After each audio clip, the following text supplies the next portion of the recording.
The decision to put your baby or child into daycare is definitely not an easy decision to make. And for many families, it's a really emotional journey from the time where you make that decision, all right, it's time that we start utilising daycare, to finding the right centre or the right type of daycare, and then that first drop off. It's a really, really emotional journey that definitely tugs on the heartstrings of so many parents and carers out there. So I just want to talk a little bit about our experience with finding the right daycare centre for you. So I just wanted to share what we did and how we went about it all. So obviously there's a variety of reasons why you might want to consider using daycare. Perhaps you're returning to work, or you're caring for another child, a new baby or an older child, or perhaps you just need a sanity break to catch your breath and get on top of all of that life admin that we all have to do. Whatever the reason is, when you do make that decision, it's important that you really sit down and decide what type of daycare is going to be best for you and your family. There's obviously a few options there. You could look at having someone come into the home like a nanny, or you could look at a family daycare centre or at a classic daycare centre. So we went down the path of using your typical daycare centre because for Matt and I, we just felt that we liked the idea of having management and a little bit more visibility. I guess we liked the idea of more structure that would come along with a centre versus family daycare. I should also say that I have a lot of friends and clients who use family daycare and they absolutely love it, and perhaps I should get them to do a vlog on their experience with that. But given that we chose a centre, I'm just going to talk about how we went through all of that. So a lot of what I'm going to say is definitely applicable to family daycare as well, but it's about our journey with your classic daycare centre. So once you do make that decision, the most important thing I think to do is go and see as many centres as possible. So work out what centres are around you and go and visit them all, because the more centres you visit, the more you're going to have to measure and gauge and judge each centre against another one. So for example, I remember going into the first daycare centre I'd ever been in, and I was like, wow, this is amazing. I got the paperwork. I thought this place was great. Then I went to the next one and I was like, what was I thinking? This place is so much better. That happened a couple of times until we found the one that the kids go to now, because after we visited that one, the other ones just didn't seem as good as that one. So the more you see, the more you can gauge and work out what daycare centre you vibe with better, I guess. The other thing that I think is super important to keep in mind, don't get distracted or dazzled by the bells and whistles, because these days there are so many centres that do have all of the latest features. You know, I'm talking water parks, reptile parks, chicken coops, chefs, everything like that, and that's amazing and it seems really impressive, and it is. But it's important to remember that those things aren't actually that important to a baby's emotional wellness. What's more important is the level of the staff. The staff are the ones that are going to be putting your baby or your child to sleep. They're going to be feeding them, sitting with them, reading, singing, everything, caring and loving for your child while you're not there. It's much more impressive to have amazing staff than it is to have a water park or an aviary or something like that. Of course, if you can combine the two, awesome. But I'm just saying, keep in mind when you walk in that the adult features aren't dazzling you over the real features of what's going to be important for your little one. When you are in the centre, take some time to really, really engage with as many staff members as possible.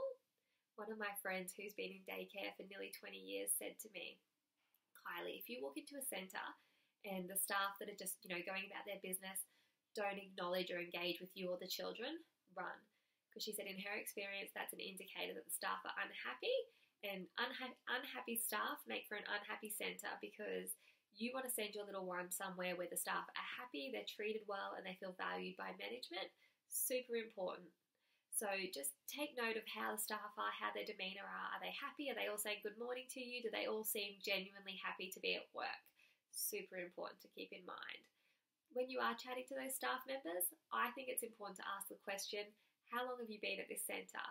How long do you plan on being at this centre? Because if you ask that question to quite a few staff members at the one place, you're going to get a feel for the turnover rate. Because if there's staff coming and going all the time, again, another indicator that perhaps the management aren't fabulous, and you do want fabulous management wherever you're sending your little ones, because it all trickles down. So ask them, how long have you been here? How long do you plan on being here? find out how quickly staff are going through. You definitely want a centre where the staff have been there for a little while, a good mixture of, new faces and trainees, but a lot of staff members that have been there and love where they are and don't plan on going, because stability and a familiar face is very important, not just for you, but for your little one. The other thing to ask is, what is the ratio of certified or qualified teachers versus trainees? You definitely just want to ask that question because it's well within your right to find out. You want to make sure that they've got a curriculum that's supportive for your little one's age. What else? You definitely also want to ask about emergency procedures.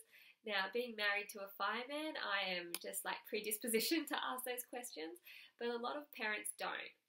When you go in, ask the staff, what do you do if there's an emergency? How often do you practice an emergency evacuation? Are you comfortable? Are you confident? Do you feel competent in getting all of these children out to the safety point? How do you physically manage that? Because it's not an easy thing to do. If you're looking at the ratio of one teacher to 4 children, how do they physically move them all that quickly? You want to ask the questions and make sure the staff have the answers, because heaven forbid, you never want to imagine that something like that could happen, but fires and emergencies do happen, and you want to make sure the staff are competent because that's your baby. It's also worth making sure everyone's up to date with their first aid and, again, confident in administering that first aid. It's one thing to have the certificate, it's another thing to actually do it when they need to do it. Ask the question, have you had to administer first aid before? How did you feel? All of those things. Now, excuse me, I know when I've had this conversation with my girlfriends, they've said to me, Kylie, I don't want to be the annoying mum asking all of the questions. And I just think, yeah, it's okay to be the annoying mum. You can be the annoying mum in a nice way. You can be polite about asking the questions, but ask them because that's your baby. You're putting in someone else's care. You want to feel good. You want to walk out that door knowing that you've made the best possible decision for them on that day. Once you have found the centre that's right for you, I also suggest getting your children used to that centre before doing the first drop-off. So what I mean by that is taking them in regularly. When we made the decision to send the boys to daycare, I then began warming them up to the idea. So I would take them up for morning tea because they'd never sat at a table before with other kids. So I took them up for morning tea, made sure they were familiar with that process. Excuse me, talking too much. Same thing again with nap time. They'd never slept on a bed on the floor. Took them up so they could have a look at how nap time worked. Made sure they were familiar with all different parts of the day and let them interact with all of the staff members and just get them familiar with the environment before just dropping and going. So I hope that really helps, because it's a huge, huge decision when you do let your little ones go to daycare. There's nothing easy about it, but I hope that this vlog helps you with some of the decisions and some of the thought process surrounding choosing the right daycare for you. Definitely come on over to Instagram and let me know if it helped you.